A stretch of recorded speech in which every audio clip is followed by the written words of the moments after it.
Good afternoon. How are we? Don't all shout at once, Jesus Christ. I know it's early for some of you lot, but you know, come on. Anyway, right. Welcome to this Mix and Masterclass. My name's Paul Nolan, as you probably already know. And what I'm going to do over the next hour is I'm going to go through my own personal take on the Mixdown process. I'm going to try and explode a few myths, try and show people what's possible with, obviously, with the technology that you have, and basically just give it to you straight and properly about what the Mixdown process actually entails, because I'm of a genuine belief that there is, in electronic music anyway, there is a lot of misunderstanding about what the Mixdown process actually is and what it entails. So we're going to see a track that I literally mixed down last night. So this is a currently live project that, you know, will probably have notes and revisions and stuff as well. But as I say, I wanted to show you something that is an actual real life representation of like a live job that I would do as a mix engineer.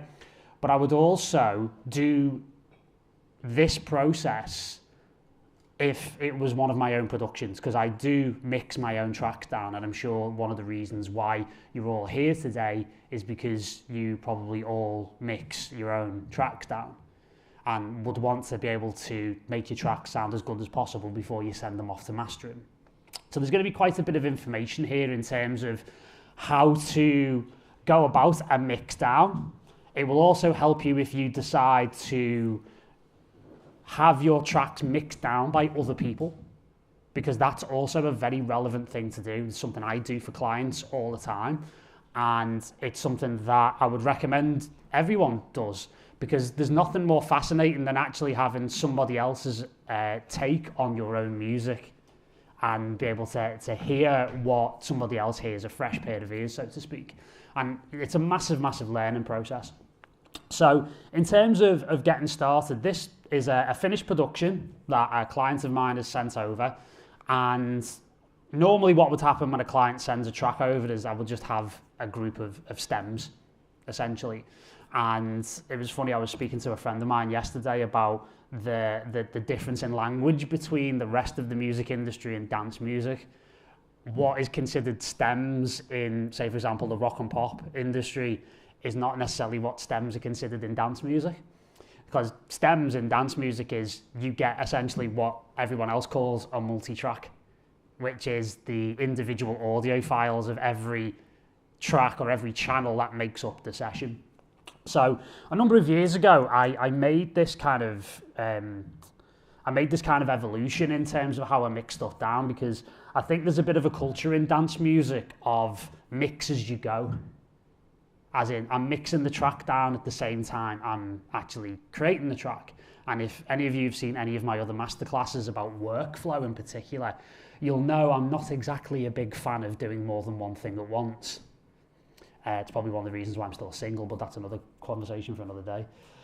In terms of, I thought I'd get more of a laugh, to be honest. It's, you know, tough audience. Yeah, so basically, in terms of what the entire culture is around mixing within dance music, there's this whole thing of, as I say, well, I'm mixing it while I'm actually making the thing. And actually, what I'm here to say to you today is that if you are doing that, you're not mixing. You're actually participating in a part of the production process. So you merely putting an EQ on something from in a production session such as this, that is you preparing the track to be mixed. You are not actually mixing it. You are actually making things sound where you want them, and you obviously want to make the track sound as good as possible in production. But if you were to render multi-tracks and stems and send it to a mix engineer, that is now a completely different process. So I got to thinking a couple of years ago about, well, if I was to send stems to a mix engineer to have them mix the track down, why wouldn't I do that for my own music? Like the service that I offer to other clients, why would I not do that for my own music? So I'm just going to show you exactly what I mean by this through the context of of this particular track. So it's like a progressive house, quite underground track, really nice record, and yeah, it's really, really nice. And the thing is, it's produced in Ableton, and can I have a show of hands? Anyone's using Ableton in the room? Excellent. How many of you do mixdowns in Ableton? Okay. We're gonna get to some places here, which is quite interesting. So, in terms of what I would do from here, I would render the multi-tracks out. Now, one of the things I always like to try and show people is that a good mixdown starts with a good production. And what I mean by a good production on a technical level is obviously things sound good, everything has, good placement, everything sounds like it belongs together, so to speak. But what I also mean by that is gain structure. Now, what you'll see if I was to go into, this view here in the session view, and I just kind of hide a few things and we get into the sort of meters here, what you'll see when I hit play, I'm just going to turn this down a little bit because the actual...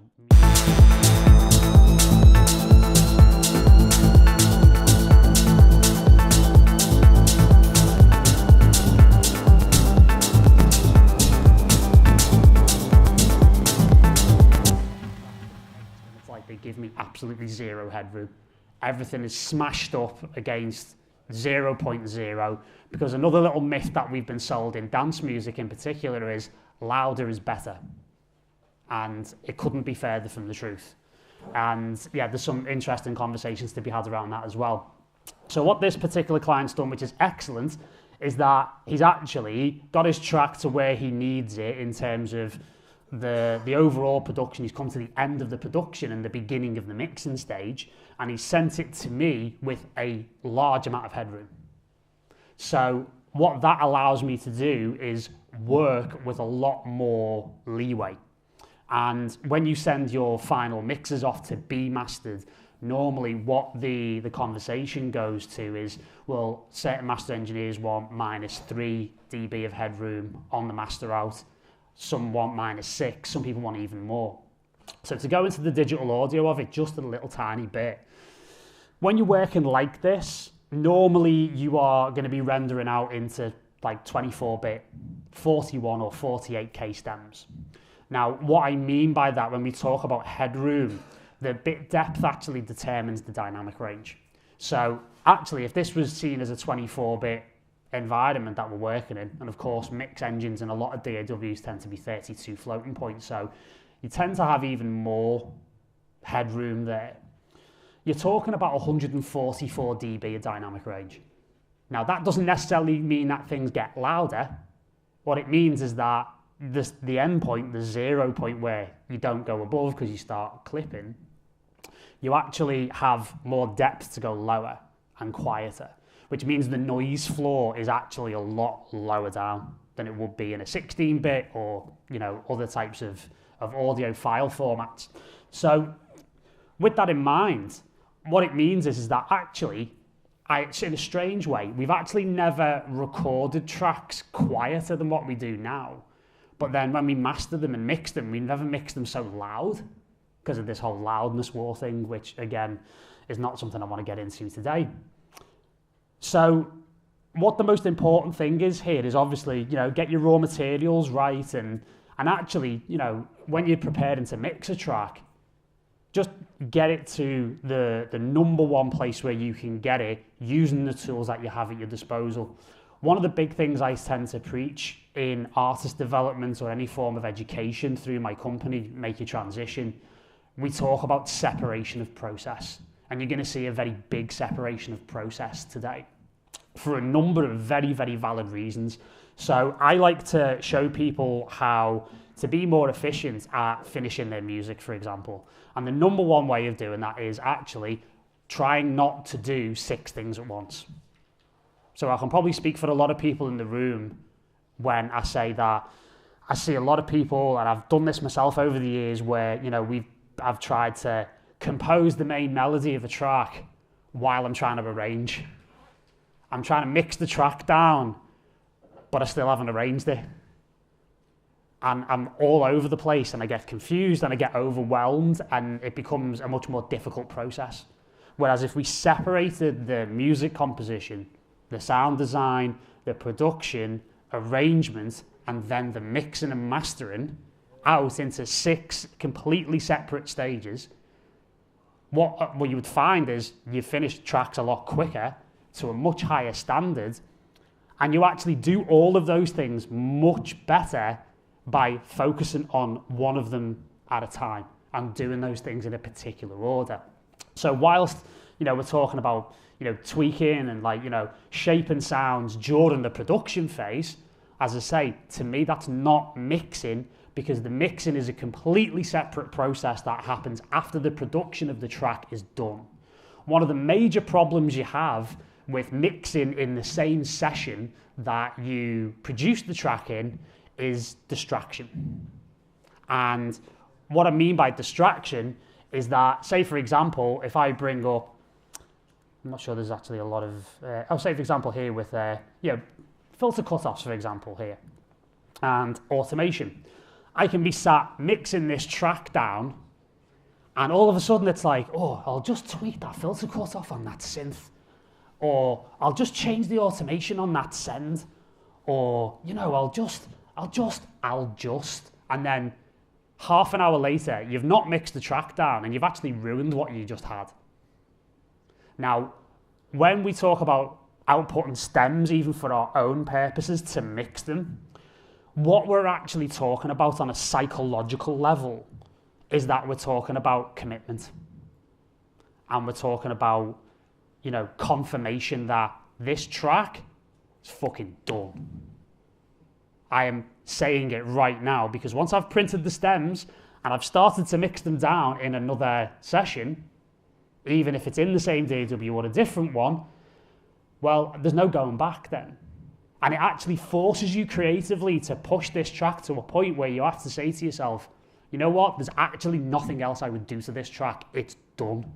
People ask me all the time, how do I know when a track's done? And that is how you know. When you start to nitpick about a different thought process. Like, say for example, and this is the other thing about separating the mental processes of producing the track as well. When I'm trying to get the drop right, I don't want to be thinking about, does that kick have enough 55 hertz in it? Or is that panned right? Or is that loud enough? That kind of thing. All the technical things. Am I over compressing that snare? All of those little technical things that actually get in the way of you actually writing the music from an emotional perspective and from an artistic perspective. They're all things that can be sorted out during the mixdown phase. So I actually put them to one side and I say to myself, right, you know what, I'm going to consider all of that at the right time. At the moment, I just want to make sure that this drop is right and this arrangement is structured correctly and it's not boring, and I'm actually making sure that the track is saying musically, creatively, emotionally what I want it to say. So there's a very big important part to that. Now, on top of that, there's also a very good practical reason why you would separate these two processes out. Think about the amount of CPU that you are using, the amount of RAM that you may well be using. Again, I've got, a really nice top of the range iMac here, so it's a different story for me. But if I'm working on my laptop on the move, I've got a limited amount of resources where processing and RAM's concerned. So what it means is that I have to be very wary about the resources that I'm using.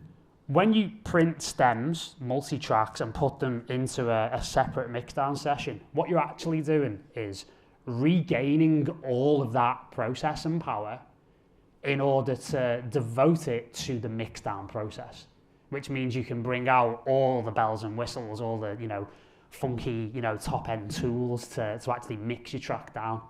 So for me, it's a massive process of these two things happen separately. When you finish a track, I would even say, for example, hold off on mixing it for a couple of days, then go back to it, listen to it again with a fresh set of ears.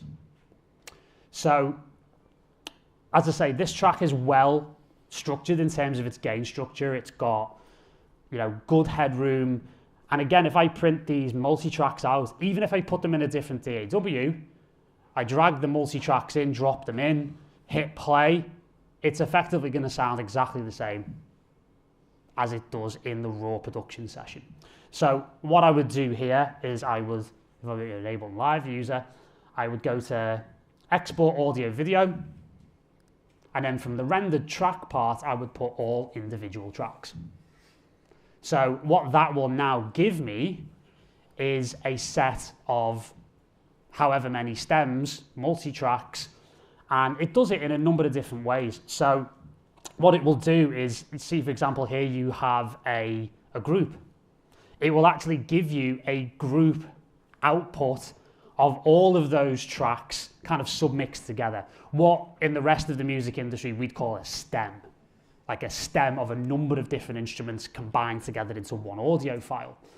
And that can be useful in a mixdown process because sometimes you need the choice between actually I want the control of the individual layers within that group, within that stem, especially where drums are concerned. Or you would also say, for example, if you're quite happy with that sound, you could just run with the stem if you want. Or from a creative point of view, you could actually use both. You could use the stem and you could use the actual individual tracks to create something bigger. So this introduces another point where, let's say, for example, I move into Logic now. This is actually the mix session that I performed last night in Logic. So I mix down in a different DAW than what I tend to produce in. I produce mostly in Ableton Live, and then I mix in Logic. Now, for me, it is a completely personal choice. But if you think about it, if you were to send a track to be mixed by another engineer, you are more than likely going to find out that this engineer is going to be using another DAW like Pro Tools or Cubase or another one of these high-end DAWs, which tends to be quite, or Studio One or Harrison Mixbus, whatever, that tends to be more popular with like pro mix engineers, basically. Now, the mix engine in Ableton is good, and they've definitely closed the gap, but for me, I think you get better results from using a DAW like Logic to mix your tracks down, from a number of different perspectives. Even if I just cycle over here, like just the visual part of it is important to me. And it looks like a mix down. It looks like a mix console, I should say. It looks like a desk. Now, for me, that's quite nice because I also use an iPad with the Logic Control app, and I basically use this as a controller for the session. So it's quite a nice way of working. But on top of that, there's just a quality advantage in terms of the actual raw sound in comparison to Ableton to me.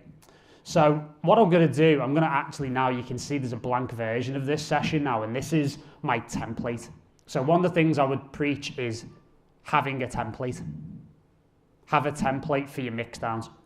Now what you'll see here is that I've actually got, it'll start behaving itself in a second because it's got quite a few channels and it's quite a few different things going there. There you go. I've actually got 64 channels. So that normally covers the main eventualities of this particular type of track. So I never normally get sent, and I never normally use more than 64 channels. So it's more than enough to cover any sort of session that I'm working with, whether it be stems, multi-tracks, whatever. Now, if I go into the mix down here for the track, and in fact, what I'm going to do before I get a bit of a problem at my computer, I'm just going to shut this down.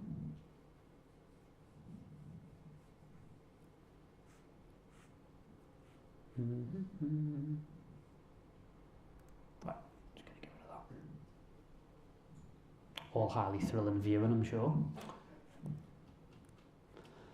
All right, so going into this particular session now, what you'll see is that I have a whole way of working with a particular set of plugins. Now, I'm mostly using Slate Digital for my mixdowns. Now, I actually started using this company around about 2012 when their first version of the virtual mix console came out, virtual console collection as it was known then. And I haven't mixed the track down without it since. One of the main advantages of using something like this, and what the fantastic thing about Slate Digital is, it's actually been available for quite some time now as a subscription service for like a tenner a month, and you get access to all of their plugins. So if I was to open this up right now, what you'll see is that you get various different slots, and one of the main things I use it for is that I put it as the first plugin on every channel, and then what I tend to do is I use it to convert Logic's mix bus or mix window or mix engine into an analog desk, essentially.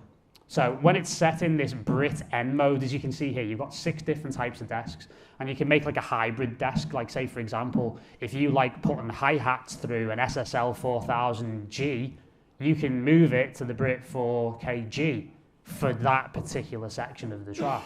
Me, myself, I love the Brit N, which is a Neve VR Legend emulation. And I've been quite lucky to use a number of Neve VR Legends over the years. And I'll be quite honest with you, this is in the ballpark. I think my mic is shorting out a little bit, so we'll get that sorted in a moment. Yeah, so I've been using these for a long time, and what's going on with that, mate? Yeah. Oh, is it in here or? Excuse me, ladies and gentlemen. Yeah, don't put the 2 old ones back in.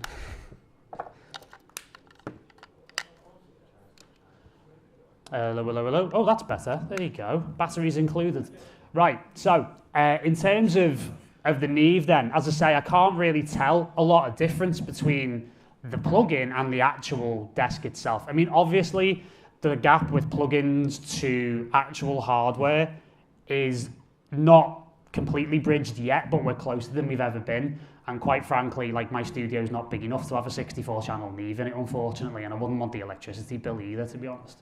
So, you know, this is what it has to be. And the great thing about it is, like, compared to, say, for example, a UAD, it actually runs off the CPU on your computer. Now, these plugins, in order to get this type of effect, they're quite hungry CPU-wise. So this is another reason why I've gone down the route of separating production and Mixdown into 2 separate processes. Now, if you think about it from a mental and a psychological point of view, and we will get into actual techniques in a second, looking at this, and if I was to just expand the tracks out a little bit. Now, if you're looking at your production like this, as a printed set of audio files, what it means more than anything is that, again, it's that confirmation of, oh shit, I can't really change anything. I can't change any filter cutoffs, I can't change any sends, I can't, you know, just flip the preset on a bass or anything like that. Like, it has to be right.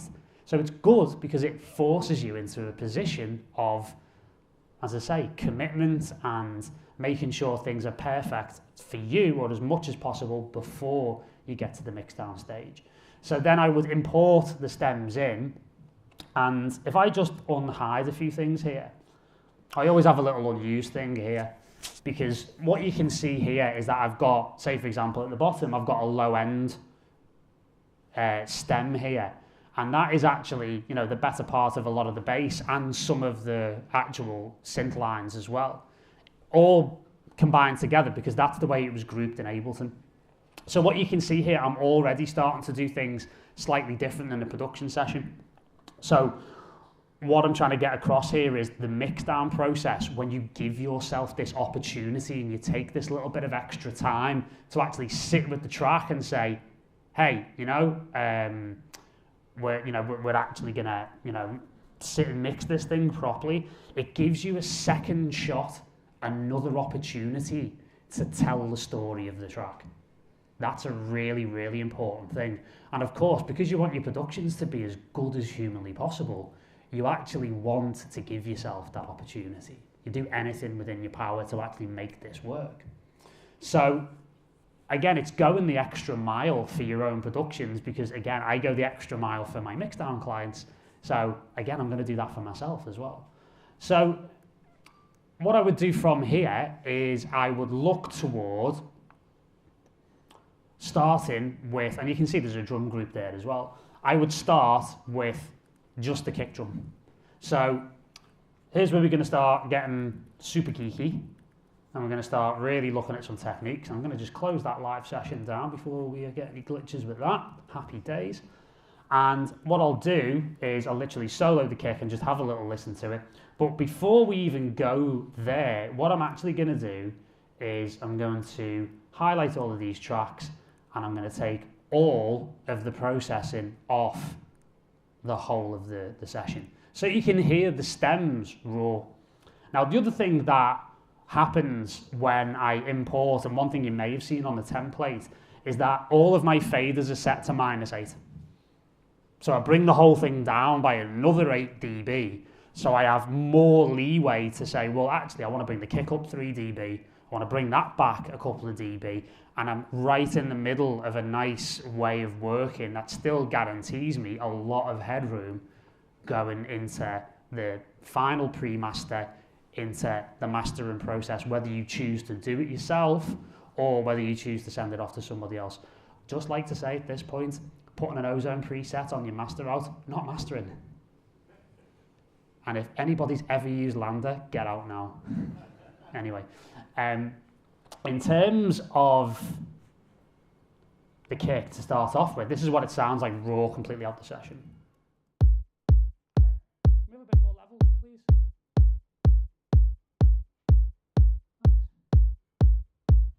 There you go. So yeah, you know, a pretty nice, decent, fairly standard kick to start off with, right?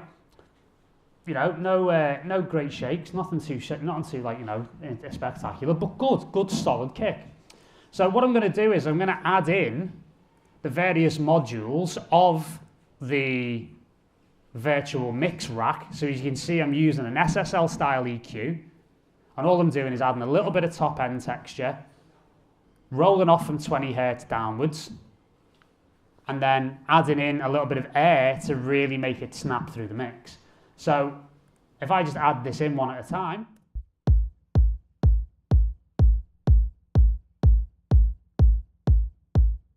now it's an interesting one because with the virtual channel, it's actually, you can't really put your finger on what it's doing, but it's definitely doing something. It's adding a little bit of saturation, it's adding a bit of warmth, it's adding some harmonics. It seems to have a bit more presence in the low end. And when you start to stack these small changes up over 20, 30, 40 tracks in a mixdown, it starts to really, really weigh in and it starts to really compound. Add in now the SSL EQ.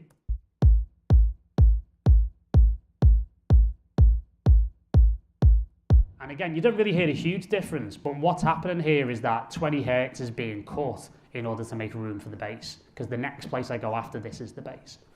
So add in the air EQ. This will bring the higher transients and the click and the percussiveness and the attack of the kick out a bit more.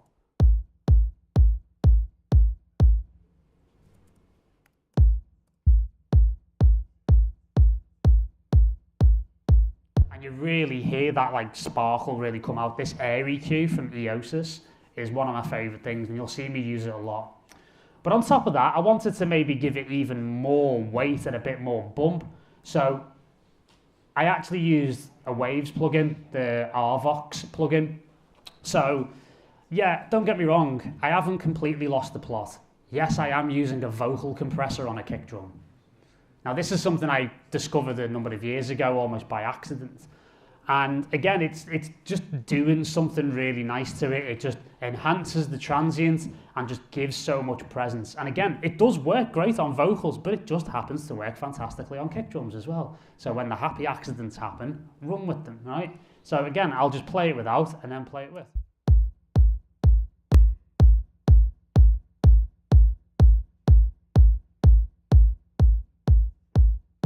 And now it really comes to life. So again, one of the things I would say more than anything is the term I always use is that it's death by 1,000 cuts. It's lots and lots of little things. It's a compound effect of all of these little things that you do that come together to make an absolutely huge difference. So from there, I'll go to the bass and just look at that main sort of bass line.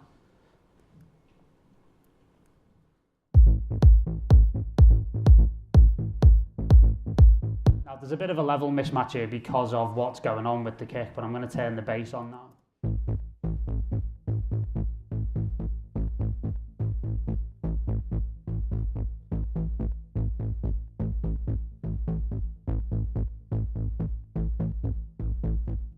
See what I'm doing here is I'm actually delivering quite a big boost to the top end because it's got nice weight in it in the low end, but it's also got some nice crispy, crackly texture in the top end that I really want it to cut through, and I really want it to stand out next to the kick. So again, if I play that without, it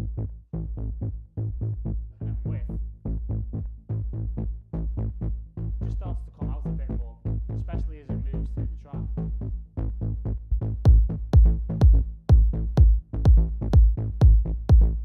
So again, one of the things I do like to do is I actually like to physically mix the tracks in this view.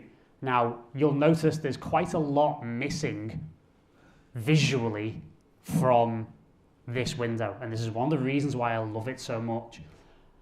Because I am a big advocate of the denial of visual stimulation when you mix.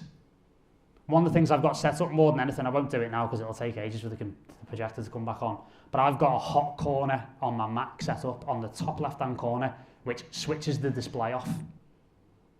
So when I'm mixing, I hit play, I've got my iPad there with me with just my faders on, I might even switch that off, put it in the top corner and just listen. You know, I'll close my eyes a lot of the time to really, really listen to those fine details. And you'll notice as well, there's not one plugin in this session that has a spectrum analyzer. There is not one plugin here that gives you a parametric readout or gives you any form of other visual stimulation outside of a few little flashing little virtual plugin LEDs. That's a deliberate step on my part because not only do I love these plugins because they are, shall we say, more musical. Now what I mean by that is that their curves and their ways of processing the signal are more respectful to the harmonics that the sound is actually made up of. So I'll give you an example of that. Let me find one very quickly. So this one here, I use this custom series EQ a lot, and the filters are a fantastic example of when people, you know, when you read things online, you read like, you know, stuff on Music Radar, or you get like, you know, Music Tech magazine, and they go, it's one of the most musical EQs out there. And it's like, what the fuck does that even mean? Like, it doesn't mean anything. Well, what it actually means is that the curves and the processing are actually, they're quite respectful to the signal. They're not too harsh. One of the things about, you know, using like, you know, big sort of spectrum analyzed fueled plugins, whilst they have their place and they're incredibly useful, they also have a problem in that they don't really promote you listening with your ears. You actually, what I see in the vast majority of people who send me mixes that they're having problems with, you can see straight away by the way they're EQing things, because their EQ curve looks like the fucking Richter scale. Looks like they've had an earthquake in the studio. Or, you know, they've seen a tutorial where it says, just put it on a smiley face, lad, it'll be sound. And the problem is that they're EQing with their eyes rather than their ears.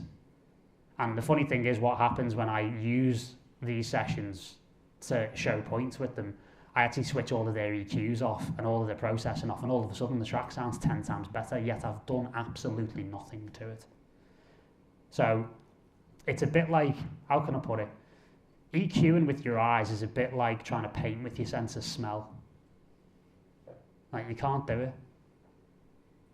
And again, going back to this whole separation of process, the actual thing of multitasking is a lie, because it's been scientifically disproven. You can't actually do it. Now, a quick thing to think about, have you ever been in a situation where two people speak to you at the same time? You can't do it, right? So if you were absolutely capable of multitasking, you would be able to speak to those two people at the same time and understand every word. You can't do it. So do one thing at once, do it extremely well, and then funnily enough, you'll only end up doing it once, and then you move on. So that's the whole point. So anyway, on the musicality point for the curves, these are very subtle filter curves, so it looks like I'm being quite brutal to the signal. When you consider they're only 6 dB per octave, and even then, the slopes, because it's like an analog emulation, they're very, very subtle.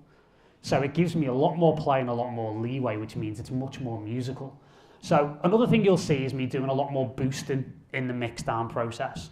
Now, the reason why I do that is because I live by a bit of a mantra. The mantra is cut for clarity, but boost for effect. Now, I'm mostly, overwhelmingly cutting in the production process. I'm looking to create space. I'm looking to create separation, but also make sure that things fit together. And I'm continuing that process on in the mixdown process. But because I'm using these analog emulations, I actually do quite a lot of boosting, but in a very particular way. And you can see me doing this even in this particular sound, where I'm actually boosting by nearly 3 dB at 10K, but I'm also rolling it off at 16. Now, theoretically speaking, like that doesn't make any sense. And in fact, a lot of what you're taught at audio school is that don't boost and cut in concurrent bands. But actually, this lends a sound to it, because the way you would work with, say, Pultec EQs is that you would boost quite a lot in one band and then you'd take it away. You almost give it with one hand and you take it away with another. But you end up in harmonically a bit of a different place. So once I've got the kick and the bass exactly where I want it, I'll then move on to the rest of the kit. And I was a bit pushed for time, but you know, we'll go through it and we'll hear the before and after. Now, what I'll do is mix the kits against themselves. And again, a lot of the time, you've actually got, you know, you can see the levels have stayed fairly consistent. But we'll talk about a bit of bus compression and bus processing here. So I've got the whole thing on the virtual channel going through group 1. And what I'll do is I'll group each individual category of instruments. So drums will go in group 1, bass will go in group 2. Synths will go in group 3, effects group 4, vocals group 5, etc. And obviously it varies from mix to mix. However, when it comes to bus compression, I mean, this is kind of a bit of a, well, it is a kind of a preset that I've got going. So I'll use this FG bomber, and this adds a little bit of attack, and you'll hear this even if I turn this off. So let's listen to the drum mix on its own.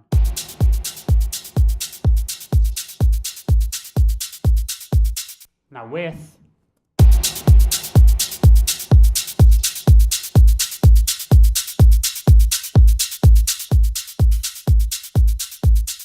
and you'll just hear things flatten out slightly, especially when you bring out the FG stress. This is a brilliant emulation of an Empirical Labs distressor. It's one of the best I've heard outside the UAD, and this and the UAD one are kind of in a dead heat as far as I'm concerned. And this is just allowing me to level things properly. And I'm only, again, if you look at it, I'm only taking 1 to 2 dB out. There's no heavy compression. There's no smacking things. There's no, like, you know, compressing the living shit out of things. It's all these small details. And again, with the bomber, just adding a little bit of, it's almost like when you use like a transient designer, like a transient master in NI Complete or transient modulator or any of the SPL type plugins, where you can just dial in the transient a little bit more and just promote the attack. That's all this is doing, is just helping the attack and the transients of the drum sounds on each channel on the whole group just push over the edge a little bit. Now, there's another thing to bear in mind. There's a couple of things to talk about here, because as you can imagine, I can go on about this shit all day.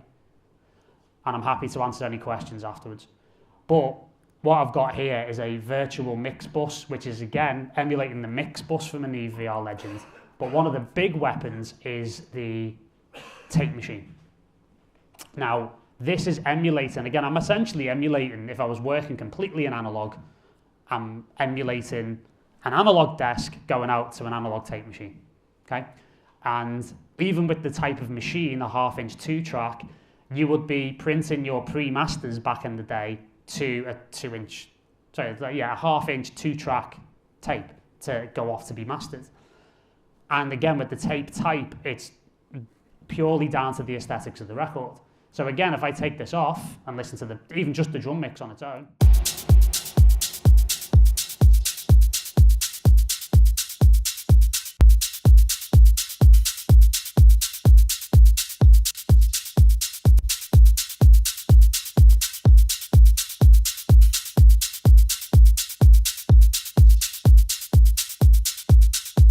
you hear it mostly in the low end. Like you just feel some weight come out when I change the tape type or when I bypass the plugin. So again, it's a balance of input to output. And again, it just adds everything together. And again, if you understand anything about proper old school analog tape, one of the best properties of analog tape is when you commit information to it this way, it actually lends a natural compression. So it just eases any peaks down as well. So it is a form of compression on top. So that's what's going on the stereo out. So that's the whole track going into that. Now, what I've got on the rest of it, and this again goes into a little bit of a discussion that we'll have moving on into stereo imaging, which is one of the most important points exactly to talk about electronic music and club music. We're going to go there in a moment. So I've got a couple of things here. And I'm a big fan of Plugin Alliance and Brainworx in particular. So I use the Brainworx BX meter to meter things really accurately. Because what this does is not only give me the peak as well as the RMS average, which is about 70% of the peak signal, which is great for understanding the average loudness of a track across time. It also gives me a measure of the actual dynamic range that the track actually has. And I'll be honest with you, I get sent some reference tracks and there are some crimes being committed at the moment. I'm being sent reference tracks for mixing and mastering, and they're not even waveforms, they're just like sausages. They're just like, two sausage, like the two nunchucks just held together by a bit of string, and that bit of string happens to be the breakdown. It's like they're just absolutely epically smacking against limiters, and it's getting people nowhere, it really is. So when I do mixing and mastering, I tend to do it a little bit quieter than the industry standard. But when you actually turn them up in a club situation, there's a lot more breathing space, there's a lot more dynamic range, and the ears don't get as tired. So, the whole loudness war thing, again, I could do a whole other masterclass just on that. And in fact, a little bit of a pro tip for you. If you want to figure out where your tracks are sitting on streaming services, go to, it's a website called loudnesspenalty.com. And what it does is that it analyzes your tracks and it tells you how many dBs it would be turned down on YouTube, Spotify, SoundCloud, etc. Because all of these services are now participating in level matching, which means loudness war is over. Yay! The man from the back, yay! So yeah, it's a good thing to think about. And also as well, it brings about a whole other aspect, and it mixes in with this whole aspect of stereo imaging, middle and sides as well. So one of the things I'm doing here, I'm using this Brainworx plugin called BX Control. And what it's allowing me to do with my Mixdown is that it's allowing me to take a section of it frequency-wise and ensure that it's mono.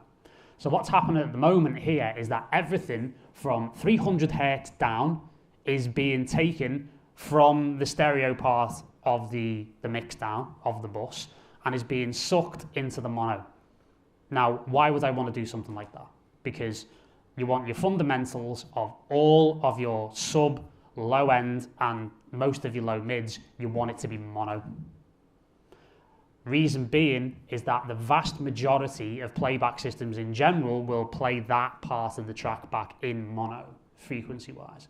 But when we're talking about specifically club music, what we're talking about here is that the vast majority of PA systems at clubs, festivals, and other types of dance music events are mono. So one of the things that I do tend to battle with a little bit is that I get things from clients and it's like things are just wildly panning everywhere, like hard left and hard right, and there's just stuff flying all over the place. And I have to say to them, well, look, when this gets mixed and mastered and it gets played out at I don't know, Creamfields or Tomorrowland or whatever, you're going to lose all of that information. And in fact, it's going to reduce the amount of of that element in the mix, because what happens is when you sum a stereo into a mono, you take the left and the right parts of a stereo signal and you just basically bang them together. And when you pan things hard left and hard right, what happens is that they're going in the opposite direction phase-wise, and then when they're brought to mono, they get cancelled out. So mono compatibility for club music is absolutely imperative. It's massively important. So what you want is, I mean, at that point you probably say to yourself, well, why don't I just fucking mix the tracks in mono? And there's a lot of mix engineers who do. However, that is not only part of the story, because if you think about it, where do you listen to music? Club music. You listen to it on radio, you listen to it on Spotify, SoundCloud, Mixcloud, YouTube, right across the board, on your phone, whatever. And you're listening to all of that in stereo. So what you actually need is a mix that translates. What Mixdown is actually about, it's a system of translation. You are trying to translate your musical ideas in an optimized way for the playback system that the track is mostly going to live its life in. Now, if I'm mixing a pop track, this is a completely different conversation. This is like, all of this gets thrown out the window. If I'm doing stuff for a film, for example, then I've got to think about surround sound, and I've got to think about loudness levels for a completely different playback system. TV, etc., completely different. So again, this is like where the guidelines are, whereas dance music is concerned, and again, mostly mono. So one of the things that is quite useful is that I can actually utilize, if I just solo this particular element here, I can utilize the Brainworx plugin to actually solo either the middle or the mono part of the signal, or the sides, the stereo part of the signal. That's anything that's not panned absolutely right in the middle. So if we listen to the whole track here, and you'll be able to hear it from stereo down to mono.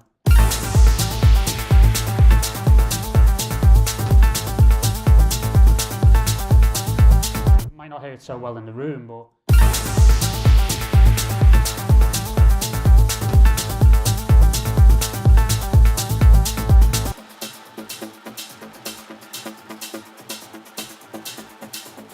so what you're hearing there is literally everything you're going to lose in the club, but everything that you're going to gain when you listen to it in other environments.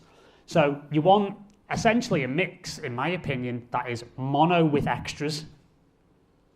It's like mono with benefits, basically. So what you then have to do, you get yourself into a situation of, okay, when you listen to this in isolation, what's really interesting is that you hear quite a lot of...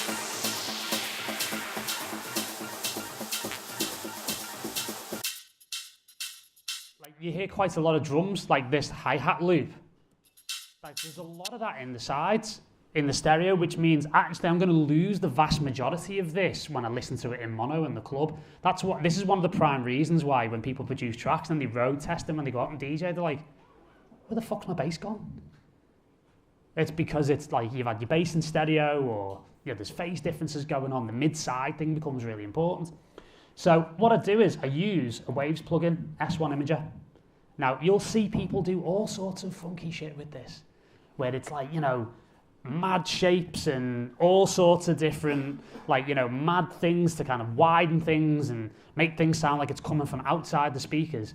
And quite frankly, in underground dance music like this, absolutely pointless, because you're not going to hear it because it's just a mono signal. And rightly so, because the vast majority of club systems are built and actually set up that way because they're trying to serve the largest crowd area possible with the equal experience.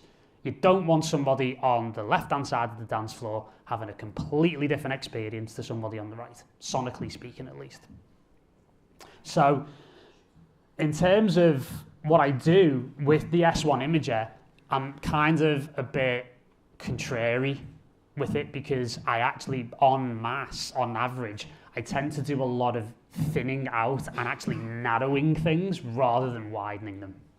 Because what I want to do is take the better part of these like the hi-hat loop, for example, and I want to thin it down so more of it, what happens is if I take this down to say 0, that's now mono. But I don't want it completely in mono because you do still have a little tiny bit of play in a mono situation. So, obviously when you're listening to it on the other environments, you want that little bit of immersion from, again, a wider stereo image. But again, it's a compromise. This type of mixing is a compromise. And it has to be that way in order to service as many different playback environments as possible. But again, the predominant thing that you're trying to do is create a track this way for the club. So therefore, mono compatibility has to be a huge aspect in that. So, as you can imagine, I've got just, days worth of insight on this type of thing. And again, this particular element here, I'm actually using another Brainworx plugin, which is probably my favorite EQ, the bxDigital. And I use this as a mastering EQ because I can EQ the stereo and the mono section completely differently. So yeah, very, very useful. And you can see I'm just doing, again, the main thing I'm using it for is a 300 hertz mono maker because there was still a little bit of bass. This is one of the bass elements. So if I just play that to you quickly before we leave things out, so I just make sure that's playing right. This one.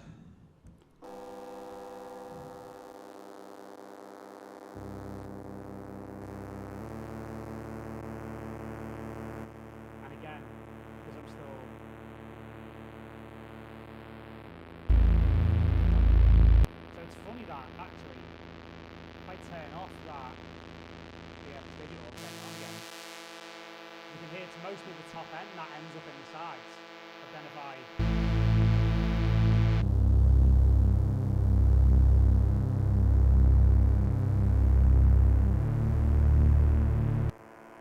there you go. So you're losing a minimal amount of information and the top end tends to go out to make things feel a bit wider. So again, just using that mono maker, you could actually hear a little bit of bottom end still in there. So again, at 300 there, and again, if I'm using a stereo section EQ, I'll use a high pass filter to roll off 300 to get that out of the sides, and any sort of remaining information gets picked up by the mono maker and gets sucked down into mono. So we've got a really nice full foundation for the track. So in closing, if we look at the metering aspect of the whole track, and if I just do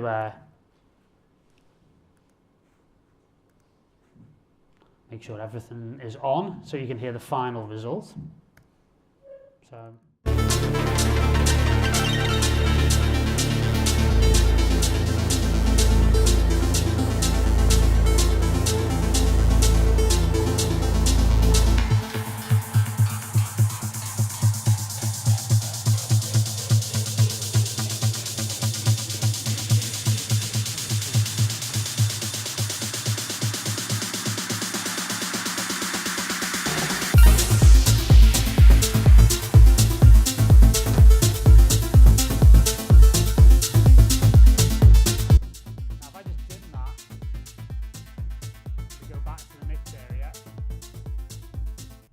peak amplitude minus 9.5.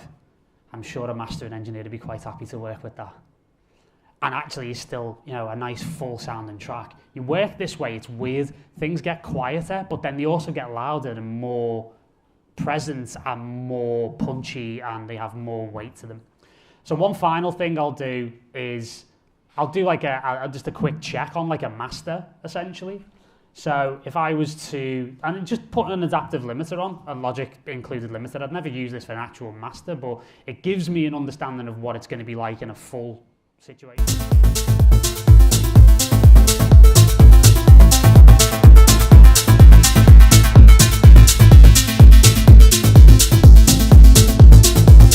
And you can see you've still got like minus 0.3 there, and it's nice and loud, it's punchy. It's kind of what you would call like a pseudo, or like a, I don't know, like Mike Cave calls it a mock master, that kind of thing. So you have an idea.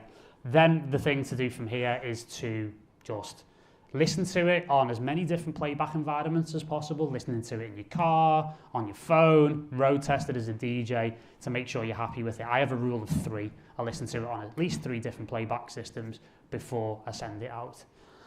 apologies for not leaving much time for questions at the end, but I am around for the next hour before my next masterclass. So I'm going to hand over to Mr. Brendan Collins, future bound, for the next masterclass. And yeah, hopefully you've found that really, really useful. Next month on my platform, Make Your Transition, got the countdown going on here. All of this and a hell of a lot more is going to be in the Mixdown Mastery online course. And we've got a lot more coming from some very, very interesting names in the industry. And if you use the code MIX20, MIX20, you'll get 20% off that pre-sale price. So yeah, that's launching on the 1st of March, and it's got all the technical elements, all the technique, going through live mixdowns, such as this one in real time, and using included plugins, using various different types of plugins, and yeah, a whole heap of the technical knowledge that you need to take your mixdowns to another level. So yeah, if there's no final questions, nope. Yes. Yeah. On this? If it's not too much of a personal question. No, this is a 27-inch iMac. It's a top of the range one. It's a couple of years old now. But to be honest with you, nowadays, like most of the MacBook Pros and higher end MacBooks will handle this type of thing, no problem at all, because the processors are just so fast. The thing that you'd want more than anything is RAM, because if you're working with a lot of stems, you're going to be loading the audio files directly into the memory. So I'd recommend probably minimum 16 gig of RAM. Yeah, any other final questions? I missed the first bit. Okay. I think you were working between bass and kick. Yes. Yeah. Can you like make a little sound of what you've done? Yeah, the whole thing has been recorded, so it will be online. But I can speak to you offline of that, no problem at all, because we have to need to make space. Thank you very much, guys. Cheers.